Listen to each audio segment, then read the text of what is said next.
everybody, it's Dave here. Darren's over there. That's right, Darren is back from vacation. And if we got a show for you today, we're talking about the transitions that happened while Darren was gone, right? Because there was a few moves made, and it's interesting to see what the Vikings are going to do. Will it lead to success, or is it going to be another failure? We'll find out next on Two Old Bloggers. Let's rock.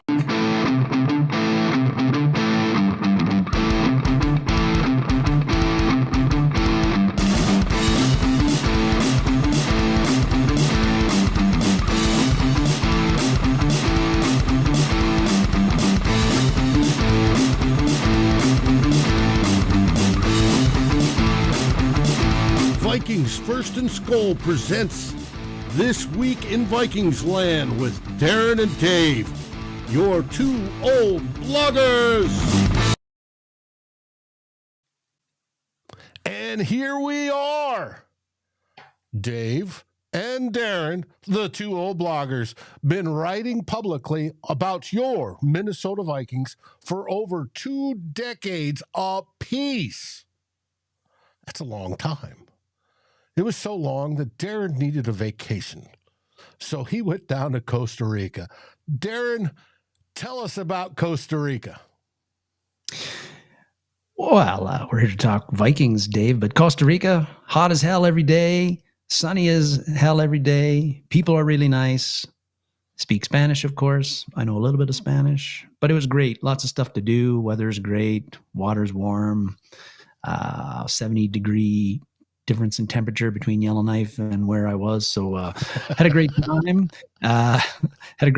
I'm on my third layer of skin now because I've shed a couple of them. But happy to be back. Happy to be back, though. We'll go back again. I highly recommend Costa Rica, and we'll be back. Outstanding. Well, today, first off, I want to welcome everybody to the show. I see our buddy pal from Niner Sickness podcast is with us. Beto, how you doing, Beto? Delton is here. Norsefius Chuck has chimed in. The Doc is with us today. Master Jedi is here as well. So is Davy Chains. Welcome, all of you to today's Two Old Bloggers. And we're starting out with, we titled this Vikings Transition, Success or Failure. And we'll let you decide what direction we're moving in when it comes to that question. On to theme one.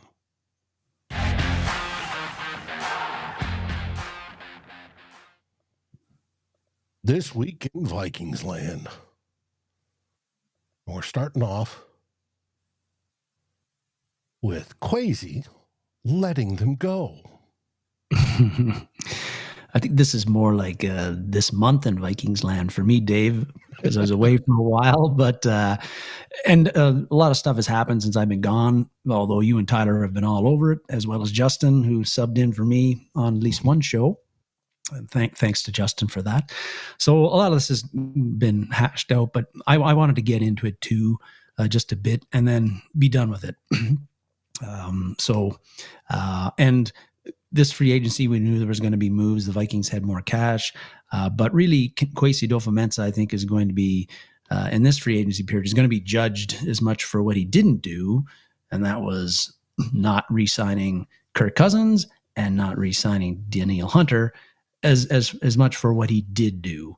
But the Vikings did make a lot of moves, and I wanted to get into that a bit. And I think with the first wave of free agency, Dave, is always like the most exciting part.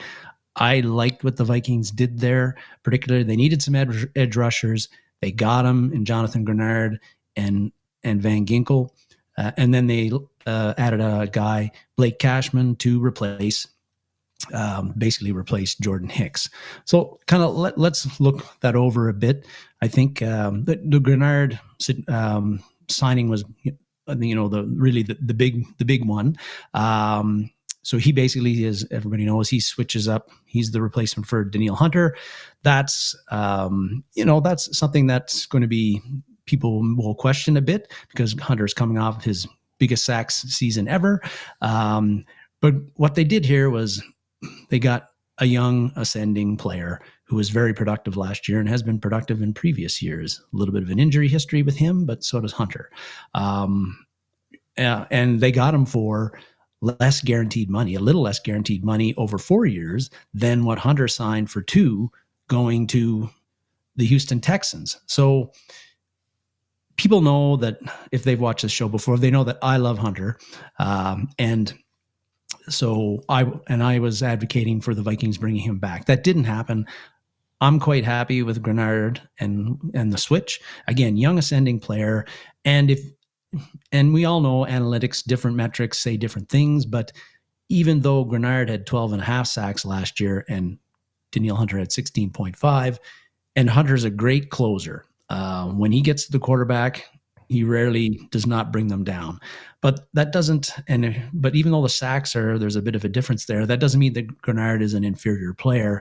In fact, there's metrics that say that Greenard was a better player than Hunter last year in 2024. Like ESPN's pass rush win metric had Greenard, I believe, 5th overall or 6th overall in the NFL.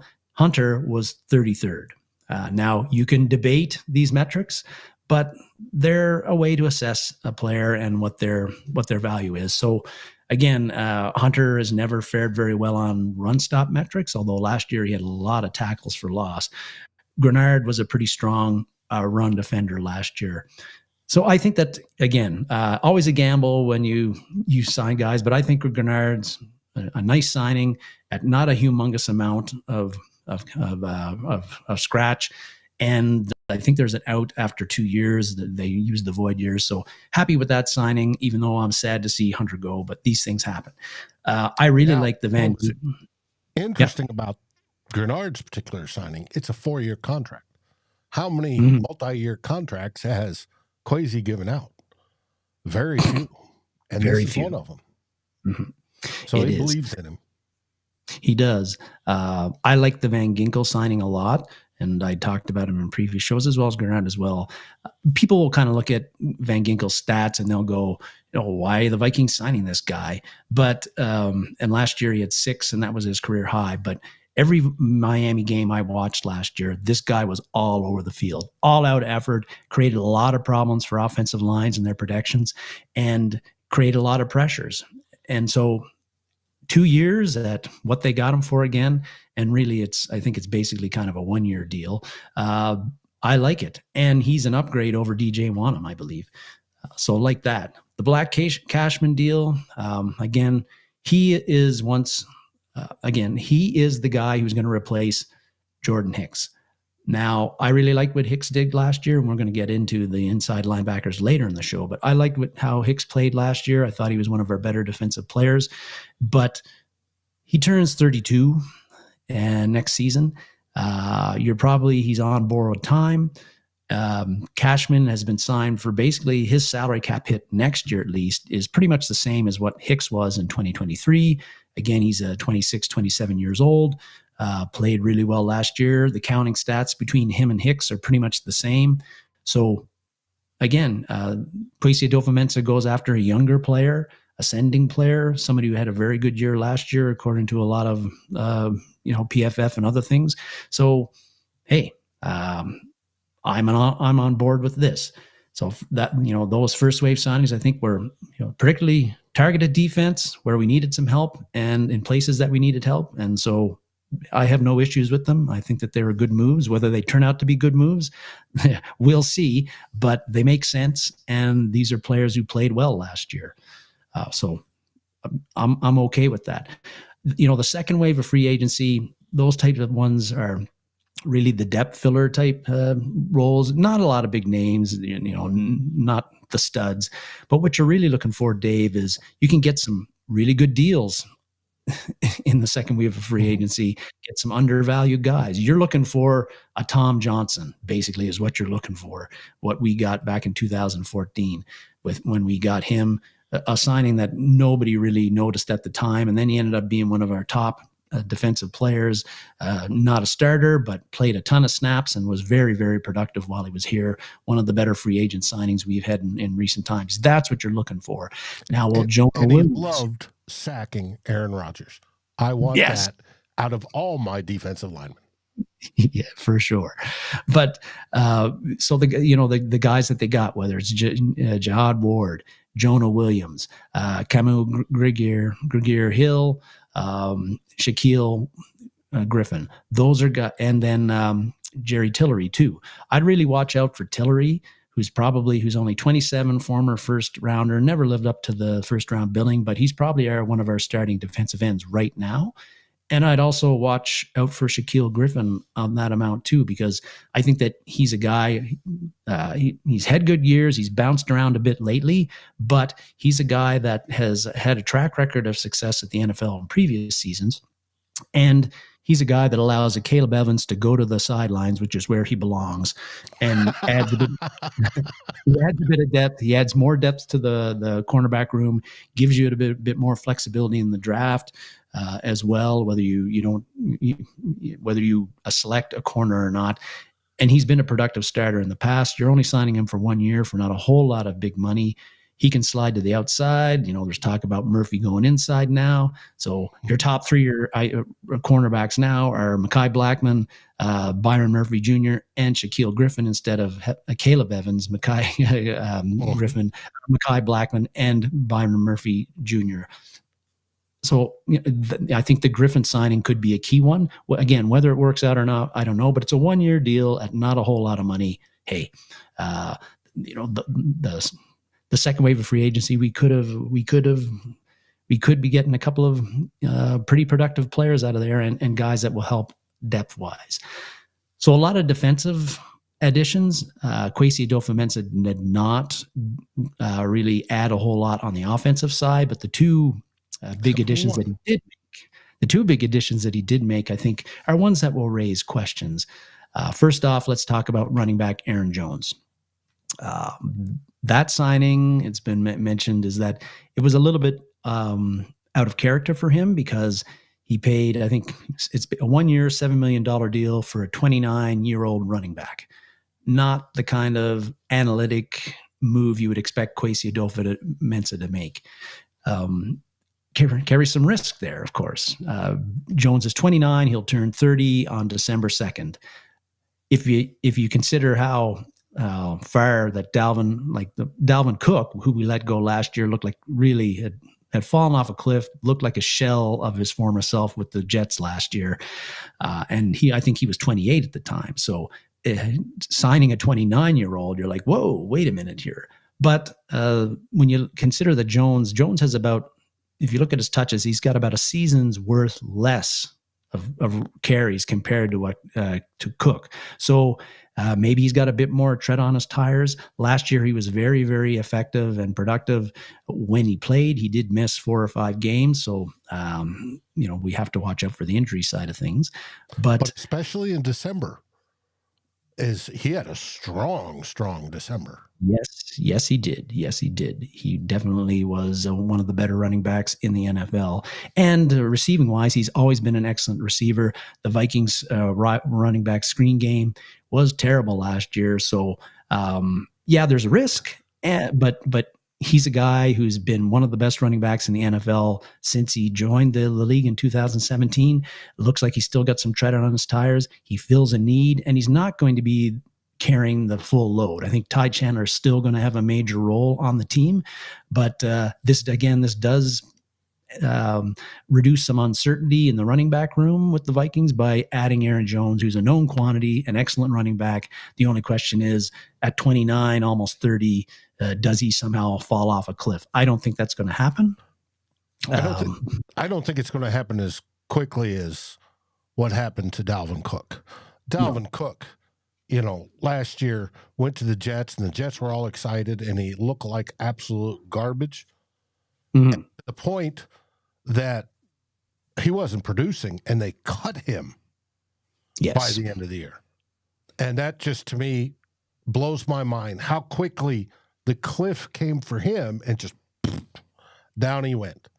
Now, I don't think Aaron Jones is that type, because literally what we watched last year and that strong December, I think he's still good. He was averaging over 5.5 yards per carry. Cool. For that, let's do that. And you're right about him being able to catch screen passes, which should help in our screen game, hopefully, this season. He's averaged 5 yards a carry his entire career. And last year, like you said, 5.5 at 28 years old. So there's no signs that he is done, that he's washed up, can't get it done anymore. And again, 1 year deal. So maybe next year he likely falls off the cliff, but he won't be a Viking next year, I don't think. So, a risky signing, but I can see why we did it. And I'd be willing to bet on Aaron Jones more than I'd be willing, based on what he's done up to this point and how he looked last year compared to a lot of other guys, running backs who don't look so good, but get signed at 28, 29 just because of name recognition, not because of what they're doing on the field.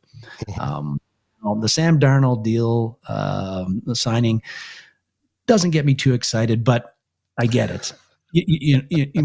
When the Vikings made the decision, which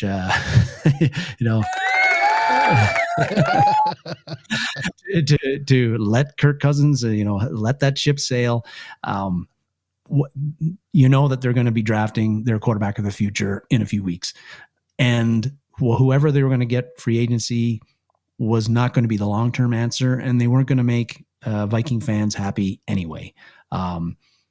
If Baker Mayfield is your second top free agent quarterback, is he your long-term answer? Is he a guy you sink a lot of money into? That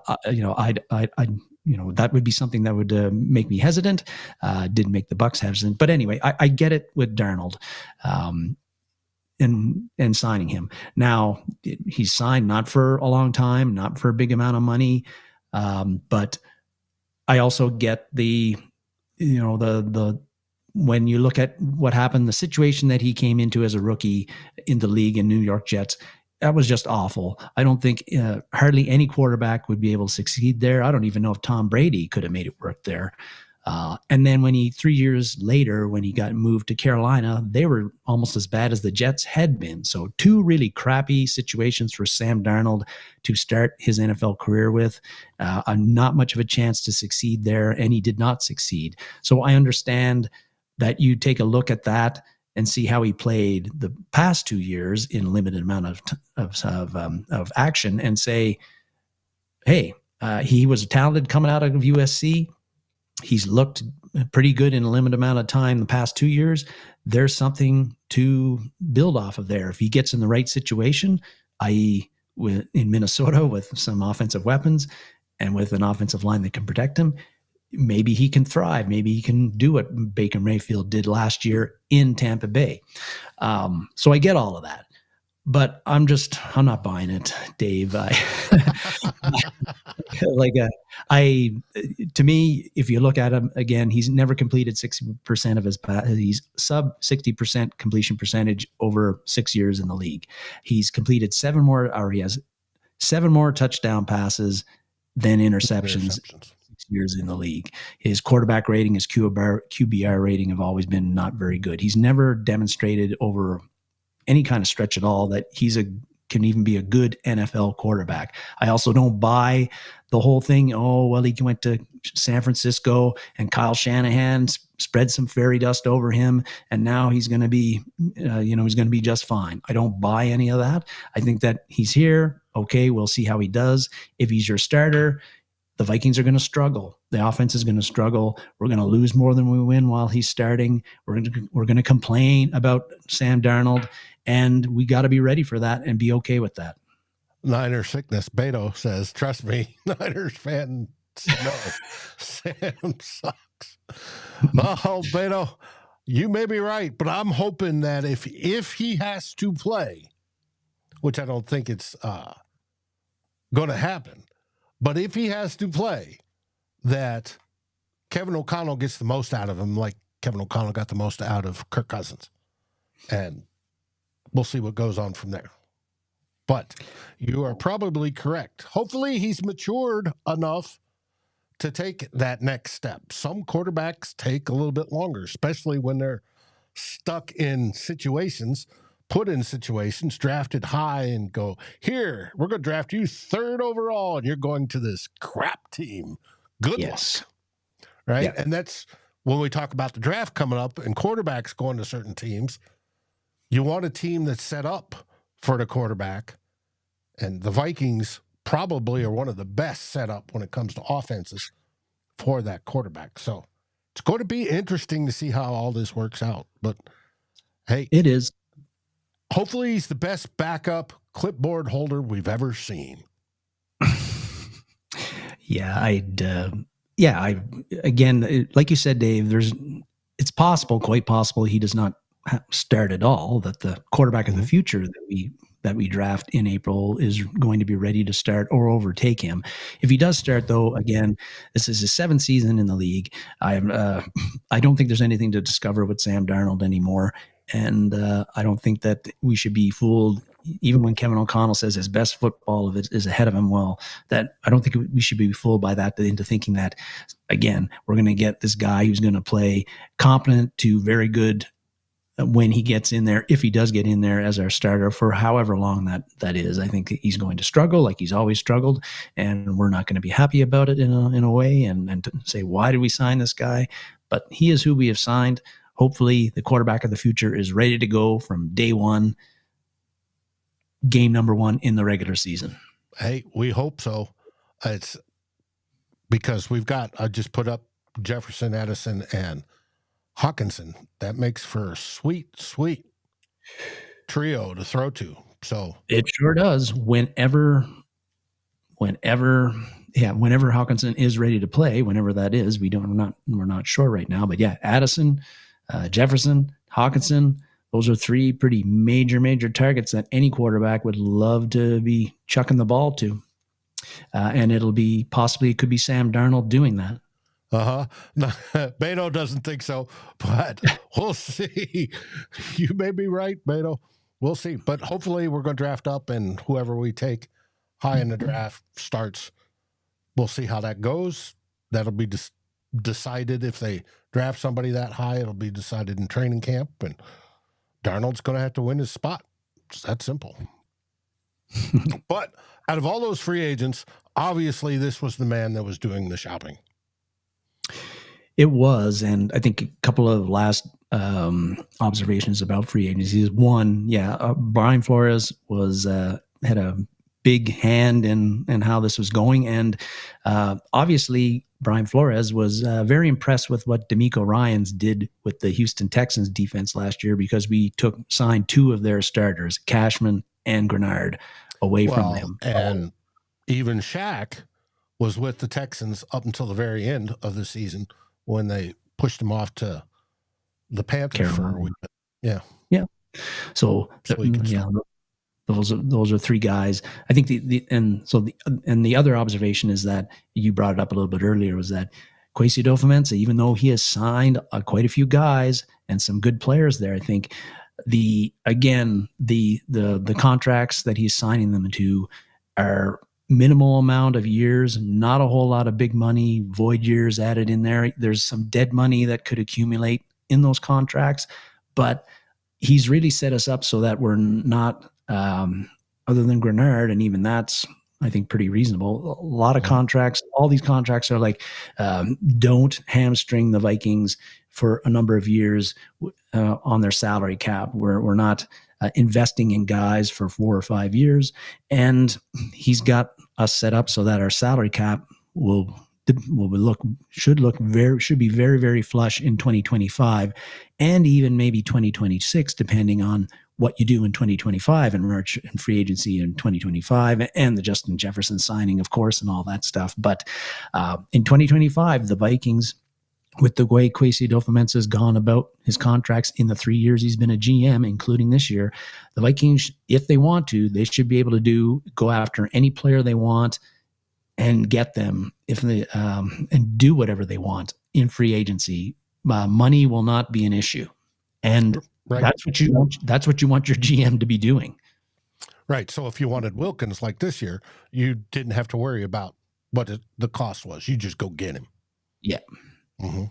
Whereas this year we had to worry a little bit about the cost, and so he made some judicial selections and got people at good prices and some prove-its, and we'll see how it goes. We will.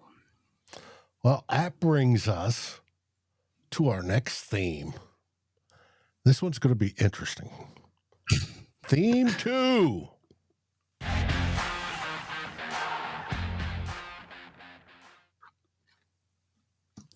Why didn't it work?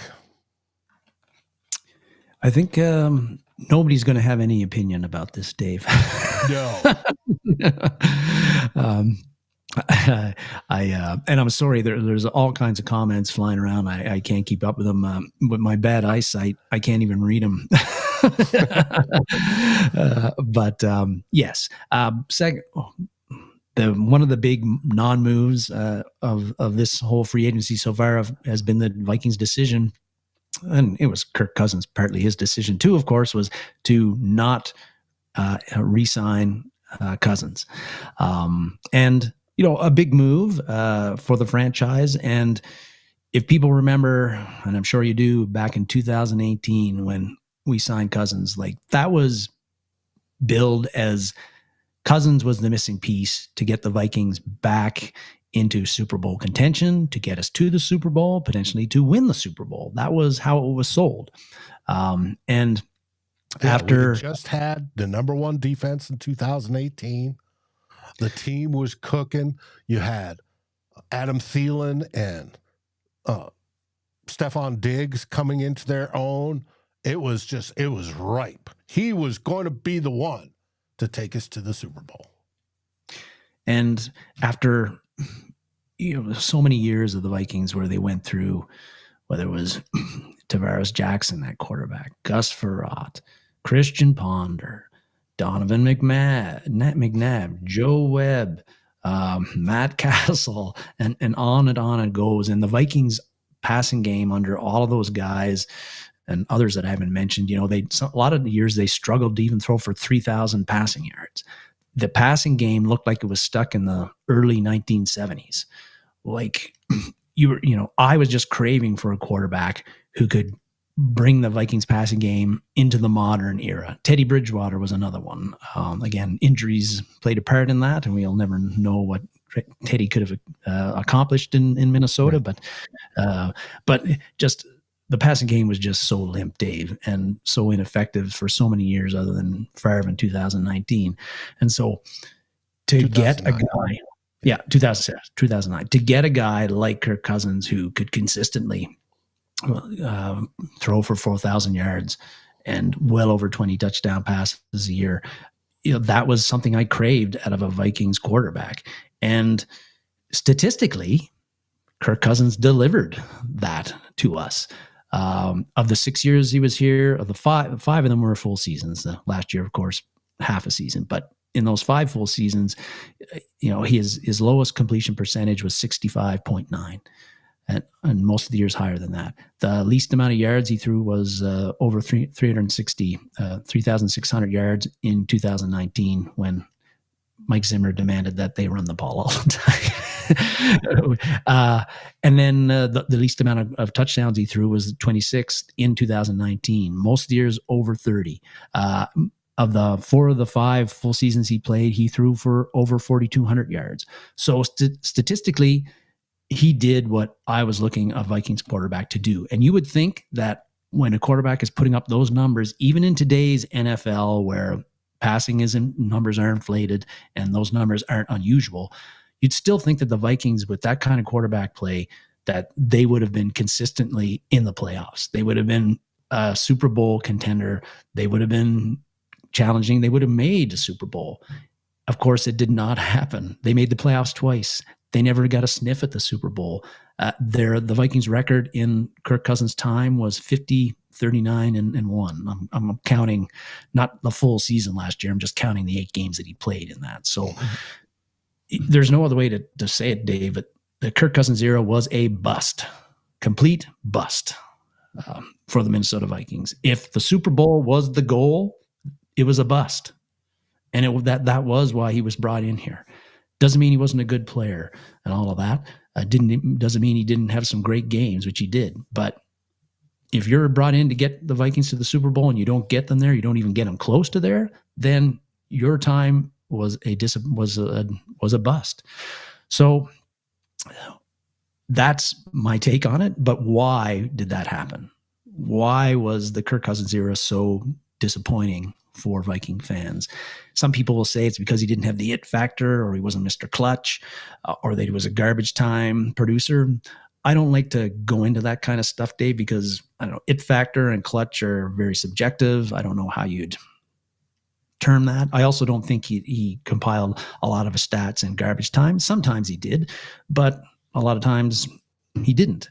But here's three things that I think are the reasons why the Kirk Cousins era did not work out in Minnesota. One is that Kirk's lack of mobility, the lack of athleticism compared to so many other quarterbacks in the NFL, that really hurt the Vikings offense, because I think in today's NFL, with the defensive players being so big, so fast, so athletic, you need a quarterback who can make them miss, who when the passing pocket gets muddy, when things go awry, when there's chaos, you need a quarterback who can make chicken salad out of chicken shit, basically, like it always say, can make plays off schedule, can make defenders miss, and make plays with their arms and their legs. And Kirk because he's not a mobile guy, he could not do that. Now, a few quarterbacks don't have those gifts either, and they still make it work. Tom Brady would be an obvious example of that.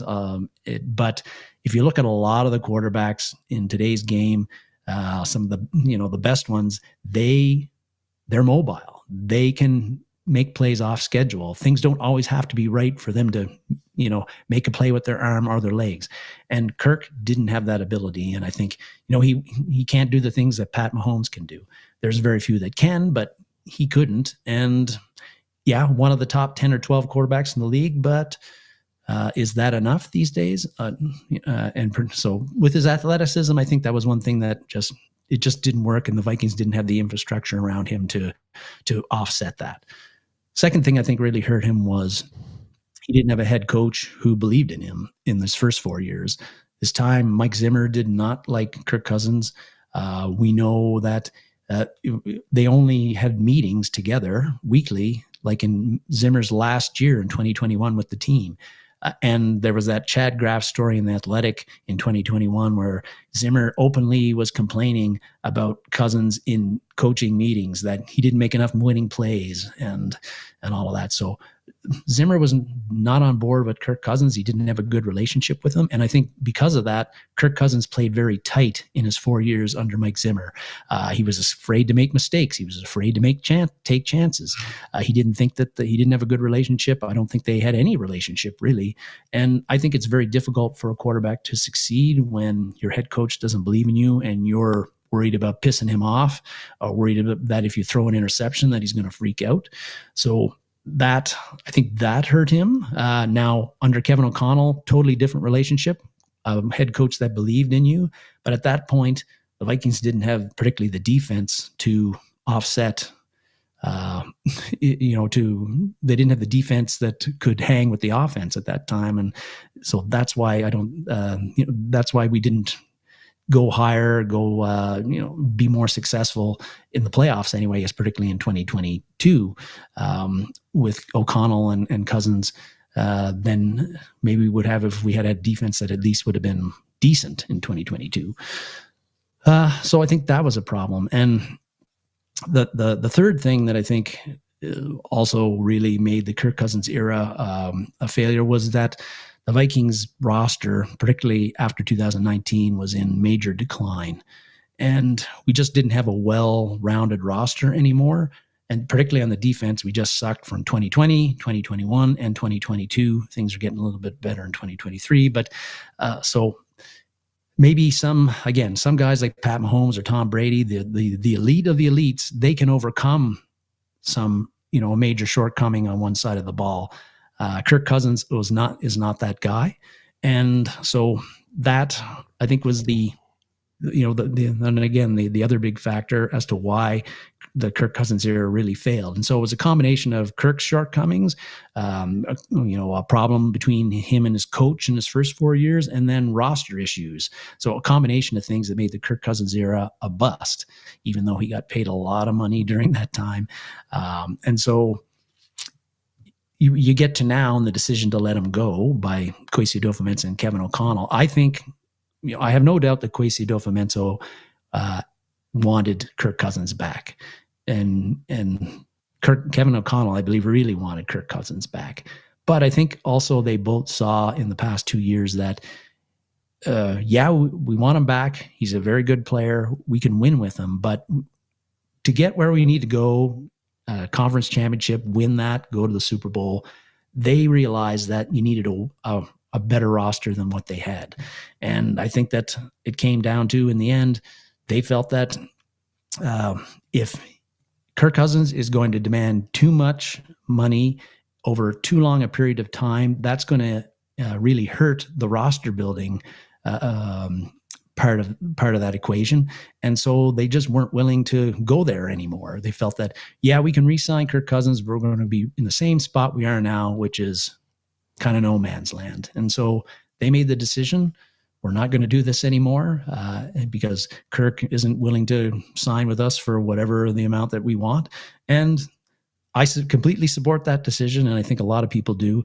Maybe it'll be painful this year, hopefully not, but I think in the long run, hopefully not too long, it'll turn out to be the right move, and Atlanta will see that the Atlanta fans who are saying the same thing that we were saying in 2018 are going to be 2 years from now are going to be like, why did we sign this guy? There are already some that are saying that.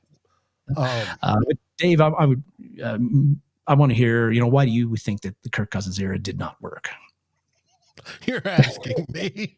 Yeah, I am. All right. People know I've been doing this for a long time. And prior to us signing Kirk Cousins in 2018, I was doing it as part of Good Morning Gallahorn, which was me, Drew Bunting, and Ted Glover. And I was not for the signing in the first place. But we signed him. So everything's good to go. Let's do this.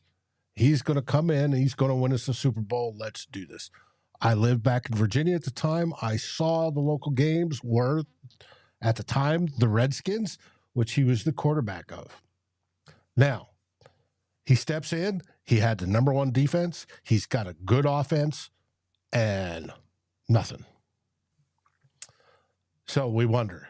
He was basically a 500 quarterback. And over the years, I complained that he would vapor lock was the term I used. And if you have dealt with old carburetors from like the 60s and 70s, if you got air in the feed tube, you wouldn't get any fuel into the engine and it would literally vapor lock. Well, I fully would watch him if everything didn't go as scripted. And I've described it as learning to dance with the footsteps on the floor, right? If he had to step outside of that, he had a problem digesting that and making the correct decision. I call that vapor locking. And a lot of times he would default to a check down. That was his default, whether it be C.J. Ham or our tight ends or whomever it was, he would do a check down. Okay, so he did that. Did he get out of that while he was with Zimmer? No, he didn't. Now, you think all of this is because Zimmer didn't like him. I come from 60 years, lifetimes worth of experiences, both in leadership and followership, and I've seen different dynamics. And I'm talking dynamics between one-on-one and one on a group. And I'm not just talking a group of a half dozen in your office or a dozen in your office. I'm talking 100, 200, 300 in the squadron and how you interact with these people.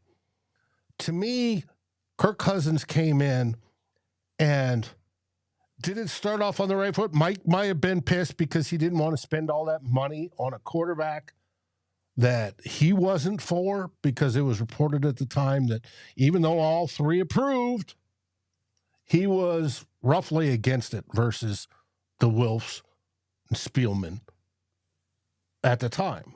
Well, he was forced on him. And we know from the introductory press conference where I showed the picture earlier where he was, let's see, where is he? When he was up. When he was with Spielman, and Mark Wilf was on one side and Mike was standing over the side sort of scowling. And at the time, Mike said, this guy's going to get me fired.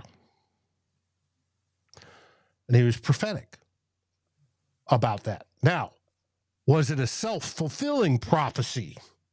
Part of that is true, I'm sure. Mike's a grumpy old man at this time, right? I fully understand that, being real close to what age he was then, right? And Mike likes things the way Mike likes things. And as a head coach, you want things the way you like them. Was Kirk going to stop that? I don't know. But did Kirk come in thinking he knew everything? Thinking it's his team. He's the quarterback. He's going to run it. He's God's gift to the Minnesota Vikings. I've known people like this. They usually were graduates from the Air Force Academy, and they would come in and they would think they are God's gift to the Air Force. They knew everything. Well, young officers usually get paired with senior NCOs and senior NCOs to be mentored. And they're also mentored by senior officers. Usually the full bird colonel has got them under their wing, and they're looking at them and going, hey, young pup, you're a second lieutenant. You don't know shit. Learn from these guys that have been doing this for a while. Well, I wonder if he came in and is like, I've got this. I am the number one paid quarterback in the league. And at the time, he was. Number one paid quarterback. I know exactly what I'm doing. I'm anally retentive down to the minute. I've got this. I don't need your help. Well, if you take a grumpy old man and somebody like that, they're generally not going to mix, even if they wanted to. So, did that happen? I don't know. I wasn't there. But that's what I perceived from the beginning of this relationship. So, did it work out? They eventually got to the fact where they did work together the once a week. Now, was that Mike saying, oh shit, I need to save my job, I need to talk to this kid? Or was it Kirk going, fuck, it's about time, he needs to help me? Because at that time he was what? A 500 quarterback. That's the definition of a backup. So, did it help? No. And of course, Mike Zimmer's trials and tribulations during those last couple of years, with the loss of his wife prior, almost the loss of his eyesight, all the other stuff, all played into that. And then, of course, they come up on the extension, and I think this is what broke Spielman and Zim up. Spielman says, fuck you, we're extending him. I think Mike may have objected. I don't know. Well, that led to the last and final season of those two. Right? Now, were all things bad with Mike and Kirk? No. I put up a picture there where they were hugging each other. And there was times when they would get along. And I think actually once they started to get together and view each other's sides a little bit better, they did get better. Now, because Mike was defense first, Kirk, obviously, quarterback, offense, I think he didn't, I don't think Kirk trusted Mike as much to know what's going on as he probably should have. Now, when Mike and Spielman are fired. Kirk's under the extension. In come Kwesi and KOC. Now I think it was right there where they got the second extension to make sure they had somebody. KOC takes him and is a totally different point of view, totally different generation of coach. And he's like, oh, come on, Kirk. I know how to stroke your feathers.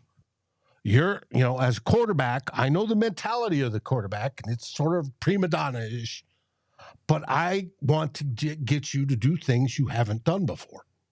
And he did. That's what I found amazing from KOC, is KOC got Kirk to do things Kirk hadn't done before. One, he got him to move around a little bit more in the pocket, because I think Kirk's pocket presence was horrible, especially under Zimmer. And he couldn't feel rushes coming on, and he couldn't sidestep like Brady just a bit to help his offensive lineman and to escape, an oncoming rusher. He didn't have that ability. We saw more climbing of the pocket, to do a key term that we used to be the old network, out of Kirk under KOC. KOC actually helped Kirk play better. I was all for that. Kirk is a good quarterback. He's got a heck of an arm, right? And it's accurate. And once he learned to, fuck it, Justin Jefferson can catch the ball, and trust that, he started doing that, and we saw less checkdowns until we got to the Giants game in the playoffs. That was an advanced step for Kirk Cousins. KOC and Kirk Cousins worked well together. KOC made Kirk Cousins better. Now, does KOC, I still believe, would love to have Kirk Cousins as a quarterback. I think he's taken that step. But they couldn't do it at the price. I think that's what left Kirk Cousins going off to Atlanta. Atlanta is willing to pay the price. That's going to be interesting in Atlanta, because if I remember correctly, their head coach is a defensive guy. It's interesting. Now, Kirk is all about Kirk and himself. From what we see, likewise. I mean, he's good for the community. He's a nice guy. I'd love to talk to him. I think we'd have a blast. But he is, hey, I want to make money for my family. Nothing wrong with that. I understand that completely. So he went off to Atlanta, and we're moving on. Kwesi has moved it, so we now have the ability to move on and draft our quarterback of the future. We haven't taken one in the top 10 in the history of the Vikings. It may be this year that we do. We may trade up. I explained it last week on the top secret plans episode, which was greatly viewed, and I appreciate that from all of you. But we're moving on from Kirk, and I think it's a good thing. And everybody wants to blame Zimmer. And it's like, wait, I'm not so sure it was all Zimmer. Part of it was. Everybody wants to blame, hey, he didn't have any offensive linemen. Well, those same offensive linemen during part of last year were ranked number 1 for a few weeks. And that's because he's starting to move around. He wasn't moving around before. And we're talking from the same offensive line that in 2017 got us to the NFC Championship game. He had in 2018, and suddenly they couldn't block when they were middle of the pack in 2017. Same people. Nothing changed. Well, that tells me the quarterback is that factor in that. So I wish him well. Why did it fail? All of those things put together caused it to fail. Too much money, not enough money to spend on defense. That was foreseen. Not enough production. Now, if you want to talk about the stats, yes, he had beautiful, beautiful stats. But when it came down to the W's, when you needed the W's, he did not get them. One playoff win in 6 years does not cut it. And he should be gone. I'm glad we're moving on. But that's how I feel about Kirk Cousins. Didn't want him at the beginning. Didn't want him this year. He was a good quarterback, gave me tons of content to report on. I appreciate that. Tons of arguments, but he's moved on. So are the Vikings. Now the Vikings' next goal, win us that Super Bowl before we die. And Kirk won't be a part of that. So that's what I feel about Kirk Cousins. And I didn't raise my voice once during that. You were very calm, Dave, the whole time. Yes. However, well my done. blood pressure was quite raised when I was prepping for this segment. But anyways, but that's it. And Delton, yes, our interior sucks, but it's part of that is related to the quarterback. And they go hand in hand. You can't have one without the other. That's just not the way the football is played. So we'll find out. And it's that same interior that ranked number 1 for about a month last year. It is what it is. So we'll see. Now on, everybody, we're coming up on the hour mark, or just shy of the hour mark. Now on to theme 3.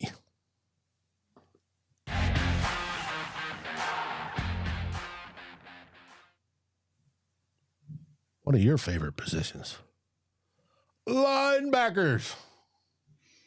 Love the linebackers, Dave, and yeah, we're going to continue with the positional units for the Vikings. Looking at them, we would have almost been finished them if I hadn't gone to Costa Rica.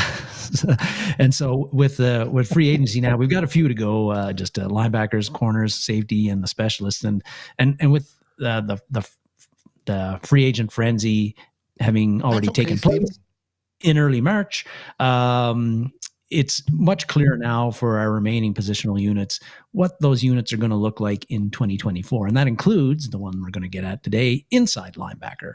So first off, the big move, we talked about it earlier, signing Cashman in Houston, and he will replace Jordan Hicks as one of our starting inside linebackers. And again, I loved what Hicks did for us in 2023. I thought he was a weak link in 2022, but he really played well in 2023. But I'm on board with us, letting him go. He didn't sign for a huge amount with the Browns, but again, the guy will be 32 next season. That's at an age where most NFL players are no longer very productive. And if I've got a choice between at that position, if I've got a choice between a younger guy who's going to be making roughly about the same, maybe a little bit more money than the guy he's in his 26, 27 year age, still in his athletic prime, and the other I can sign the 31 soon to be 32-year-old who's similar player. I am going to take the younger guy. and that's what Kwesi Adofo-Mensah did. And to me, I'm fully on board with that. Now, I will admit that I watched a couple of Houston games last year, but I didn't really pay any attention to Cashman at all. So I have no thoughts on how he plays, what kind of linebacker he is. I don't give a shit that he's a former Gopher. I don't give a shit that he's from I was going to ask you, did you know he's one of us? The only thing I give a shit about is if he's a good player. So what is good to report is that last year, at least one outfit, Pro Football Focus, had him ranked a grade of 83.7. That was 5th out of 66 inside linebackers that played at least 500 snaps last year. So that is encouraging that we've got a guy that was played at that high level according to Pro Football Focus, and we've now got him. So that's a good thing. It's encouraging. It's encouraging, and again, getting a young, looks like an ascending player at a pretty reasonable price. What's not to like about that? The other starting inside linebacker will be Ivan Pace Jr. And if you've watched this show before, you know that I love me some Ivan Pace Jr. Pace game, baby. Pace game. Yeah. Made the all NFL rookie team last year. And watching his games, you got to love the all out effort. His ability to, like, his contact balance, the strength that he has for his size, how he can take on linebackers and smoke them and get them out of the way, even though he's like 10 inches shorter than them and giving up 50 pounds, how he can slip blocks. He's a very good pass rusher, even for his size, got an uncanny ability to get at the quarterback. And he gets in a guard's or tackle's face. Yeah. And it's just like, I'm sure they're like, they do that double take. You're just a little guy. What are you doing? Yeah. And he moves them. He does. I think if he can improve his pass coverage a bit, and I don't think that he was bad at that last year. That was considered a weak point in his game coming in out of college, and I thought that he wasn't really that bad at it last year. If he can improve on that and keep on playing on the way he does in the other aspects of the game, you've got a guy who's going to be making all pro teams in the future and who's going to be a foundational part of the Vikings defense over the next 5 to 7 years. Not bad for a guy who was not drafted. No, it's a great undrafted pickup. Best undrafted rookie pickup since Adam Thielen. Yeah. And before that, Mr. John Randall. So as far as your starting inside linebackers, I think the Vikings are in very good shape. Now, concerns about the depth side of things, because you've got, they signed Camu Grigor-Hill. I don't think I'm pronouncing that right. But he's a guy who's been more of a special teamer backup than potential starter. And he is the backup right now, but not a guy at 29 who, okay, but I prefer somebody younger and maybe more promising than that. So you got him, and then you got Brian Asamoah II, and then you've got Abraham Beauplan, who's a guy who's on your practice squad right now and probably isn't going to make it.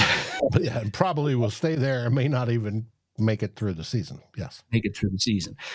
So not a lot of like great depth there for me. And my big question is Asamoah. What kind of role is he going to have with the Vikings in year 3? Because when we drafted him, we were I know you were enthused. I was enthused. He's a unique player, got unique talents. Yeah, he's a little small, but he was a game wrecker at Oklahoma. And in 2 years with the Vikings, he's been a big fat zero. He was supposed to be the guy to replace Eric Kendricks last year on the inside, got dinged up in the preseason training camp. And then Ivan Pace just basically beat him easily for the starting job. So I don't know. Asamoah has been very disappointing in his first 2 years with the Vikings as a 3rd round draft pick in 2022. So I don't know. Is he going to finally figure it out at the NFL level this year and carve out a role and be somewhat productive? Last year, once he got beat out by Pace Jr., he barely saw the field as far as defensive snaps. Only played on special teams. So he's been a disappointment, but the Vikings need him to ascend and play better, because if Pace gets hurt or if Cashman gets hurt, they need somebody to jump in there and play at a high level. And I'd like that to be Brian Asamoah, but he has not shown the ability to step on the field and do anything at this point. I wonder if it's the difference because that first draft where Asamoah was taken and Scene was taken was the different philosophy and defenses versus what Brian Flores plays. The cover 2, the back, the whole and they needed speed going forward. Both those, Asamoah and Scene, have that fly to the area of the ball speed. But that's not what Flores exactly wants. So I wonder if last year is the adjustment, and can they make the transition? And we'll find out during this offseason, especially in the training camp, can they make that transition? And we hope they do, because like you said, I saw things in Asamoah I just absolutely loved. But yet he needs to be able to get up there and compete. Make it difficult for Flores to choose to go down to 2 linebackers. Make it that he's the 3rd one. Yeah, Randy Lewis is saying that Asamoah will be one of the first cuts. And then also a comment there that we don't really have the depth right now where we can afford to cut Asamoah, even though he's been a big fat zero. But as for adding on to that depth beyond what we already have, if you're looking at draft wise, Dave, just the way things, of course, are shaping out right now with the Vikings, it looks like they're setting things up so they can trade up and get in the top 5 and get the quarterback of the future. So if things go the way we expect them to go, the Vikings are going to pick very early on Thursday night. They're going to get one selection, and then they're not going to pick again until the 8th pick on Saturday, on day 3. Now they've got 7 picks on day 3, but I think they need to target a wide receiver, defensive tackle. They still need some edge help. The interior of the offensive line, or maybe a developmental offensive tackle, and then maybe running back too. I don't see them drafting an inside linebacker in this draft to add to the depth or lack of depth that we have right now. And it's not a good class for inside linebackers. Right. That also plays into it. So yeah, maybe they will see somebody in the 5th round or the 6th round, the 7th round that they like at inside linebacker and then take them. But I don't expect them to draft any inside linebackers. They're certainly going to add some guys as undrafted rookie free agents. They always do. And you need those 90 guys and some depth in training camp, and to take some of the reps away from the guys that are going to be starters and the backups. But I think that, this inside linebacker unit and the depth in particular, I think that what you see now is not what you're going to see when the regular season starts. I think that this is a spot where the Vikings Kwesi Adofo-Mensah is going to look at guys who are surprise cuts, late cuts at the end of the preseason, and we're going to add one guy, a veteran, who has starter potential or can come in and play a few games and be serviceable. And I think they're going to add somebody like that to the inside linebacker room, as opposed to going in the draft and doing that. And like you said, inside linebacker is not a strong class, so why waste a draft pick on a class that's not very strong? Again, when you can get a vet that is proven that they can play at the NFL level to some degree, and you don't need to sign them for 1 year anyway. So I think that's something to watch out for with inside linebacker. The other thing to watch out for with Mr. Flores is last year, we know the personnel he puts on the field is dependent on who we're playing. There was quite a few games last year where 80% of the defensive snaps, we only had one inside linebacker on the field. And that was usually Jordan Hicks when he was healthy. There were some games Ivan Pace Jr. did not play. He only played 10 snaps, 11 snaps, defensive snaps. So interesting to see whether Flores continues with that kind of defensive philosophy. I think he will. And so it's going to be interesting for me and to see whether when he goes with the one inside linebacker that's playing most of the time, is Cashman the guy he uses, or is it Ivan Pace Jr. that he uses? Something to watch. I'm betting he uses combination of both. I think Cashman has already proven his chops against the pass, so it may be situationally specific on that. But I do think Ivan Pace Jr. is going to develop better into the pass coverage as well. But it's going to be interesting because it's a weak class, so they're probably not going to draft anybody. And if they do, it's day 3 anyways. So it's going to be interesting to see if they pick up some late free agent or whoever it is and how they compete to see if we can build some depth. We know we've got safeties that can come up and play the linebacker role. So it's going to be interesting. It's going to be fun. But that's your linebackers for the show. It is. We're done with them. Now, Sarah, I saw you came in late. Make sure you go back and watch theme 2. That is the Kirk Cousins theme. You'll enjoy that one. Which seems like it was 4 hours ago. Actually, it wasn't. It was only 15 minutes ago we finished that one. So, but that's it for today's show. We want to thank everybody that joined us today. We're grateful that Darren is back. for vacation. How is the weather right now in Yellowknife? Are you still below freezing?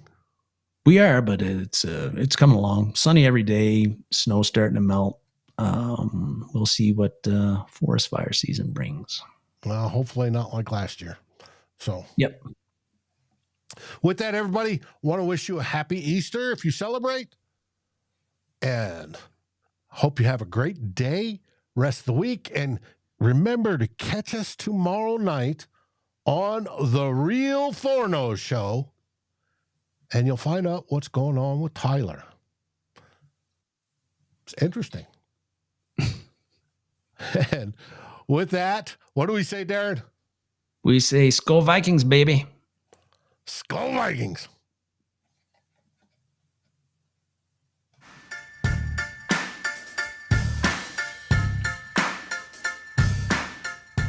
Like, subscribe, and ring the bell, and rate us on your favorite podcast aggregator.